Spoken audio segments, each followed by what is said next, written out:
Hey everyone, Ashley Mailloux here with the DRF. This Sunday, June 25th, out at Monmouth Park, they have a stakes race kind of in the middle of their card, going to kick off their pick six sequence. I think it's called the Jersey Shore Six to be exact. Race number 5 is the $100,000 Tail of the Cat.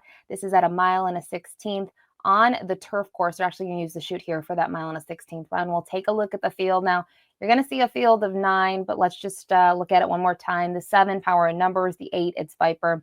And the 9, Arabato. Those are going to be your main track only. So in the case of bad weather this weekend, maybe horses to look at, but we're really looking at that inside 6 here for the Tail of the Cat. In terms of some of the bigger names, Swan Lake raced last time out in the Jersey Derby, was 4th in that race. Ocean City just has that one start since joining the barn of Brittany Russell, and it was a winning one at Delaware Park.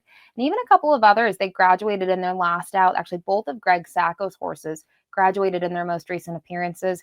Both were on the turf, but they're going to kind of switch it up. One's going to stretch out, and one's going to have to step up in class today. So let's kick it off with the horse on the rail, the number 1, Heathguard, out of the Roy Lerman barn.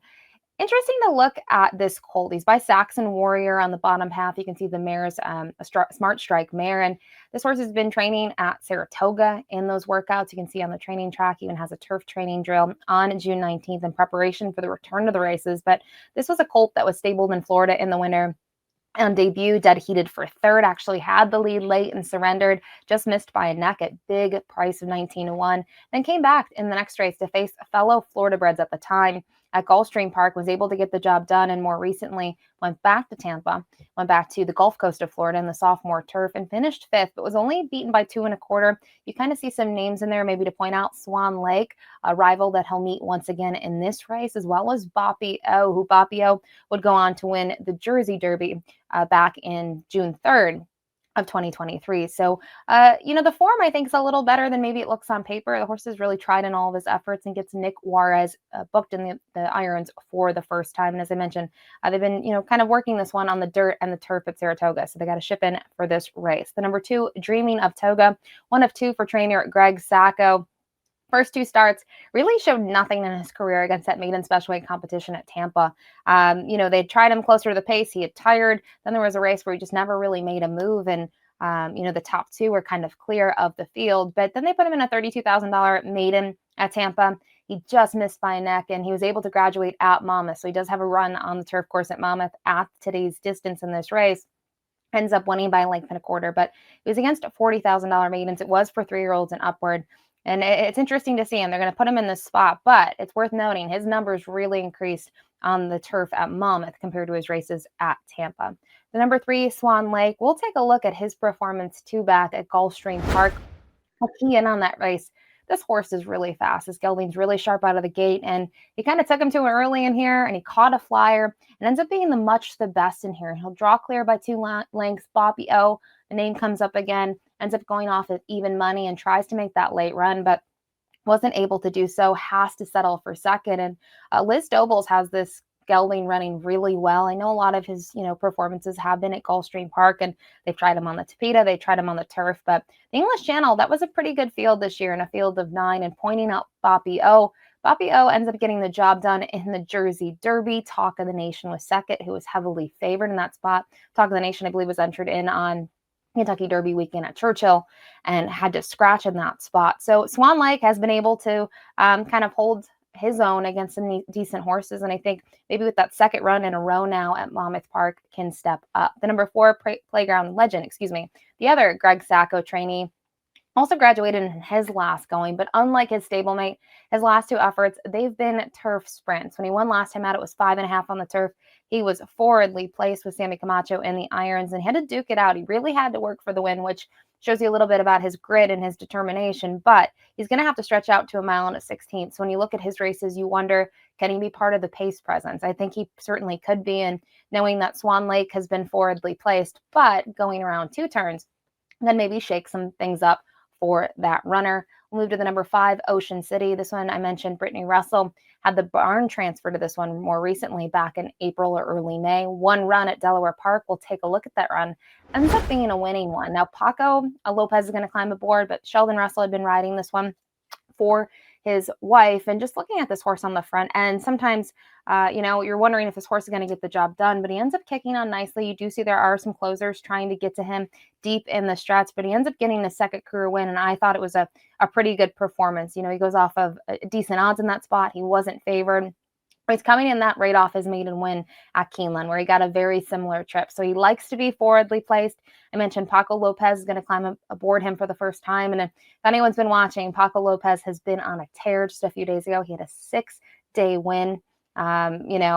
This horse too, just looking at them teaming up, these are kind of the horses that Paco rides very well when he has horses that prefer to be on the front. He can be aggressive and get them into position. And the barn for Brittany Russell, wherever they've been going, they've been doing well, that she does well with horses that won their most recent.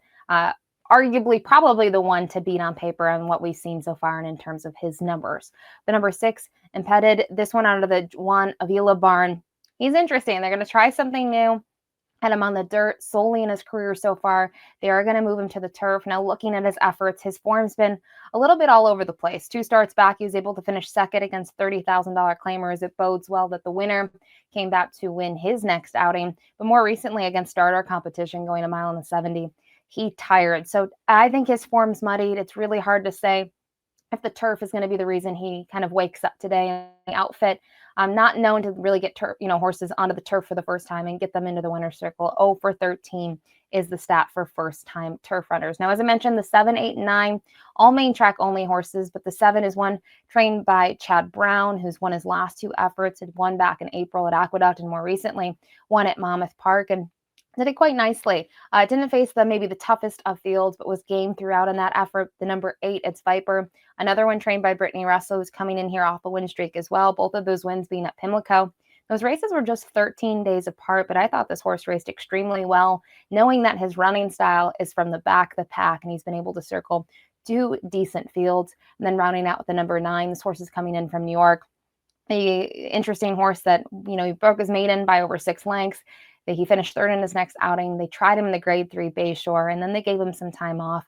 And more recently, he just didn't have too much to offer in a starter allowance at Belmont going a mile. So you can see those last 3, they scream dirt in terms of if this race is washed off and moved to the main track. But we'll focus on the inside 6. And in my selections, maybe I'm being a little wise once again, but I'm going to go with the number 3, Swan Lake. Thought this horse raced really well in the English Channel, and I know he tired last time out in his first run at Monmouth Park, but I'm going to give him another shot in here. I'm wondering if in terms of pace, Playground Legend can kind of shake things up early. And just going back to Swan Lake, if you go down the page, he's been able to pass horses. It doesn't look like that, but he's had trips where he sat just off of it early on and has passed horses. So you might have to do that again. So I do use him on top in here. The number 5, Ocean City, my top selection. Hard to knock from a numbers standpoint, and just the last 2 races, one at Keeneland and Delaware, both pretty big efforts. The 1, Heathguard, little intrigued with his form. I think he could be better than he looks on paper, and I think he could be a price in this spot compared to others. It's not a huge field, so I don't think he's going to be a huge price, but horse that I'd be willing to use underneath in the exotics. And then the number 2, Dreaming of Toga. You can look at both of Greg Sacco's runners and maybe make cases for or against. Now, I know he's been in for the $40,000 tag where his stablemate was protected, but he's at least had that run at a mile and a 16th and was able to close from off of it. So maybe a minor share at best for him, but I think it's a 2-horse race in this race between the 3 and the 5, and I went with 3, Swan Lake. Good luck.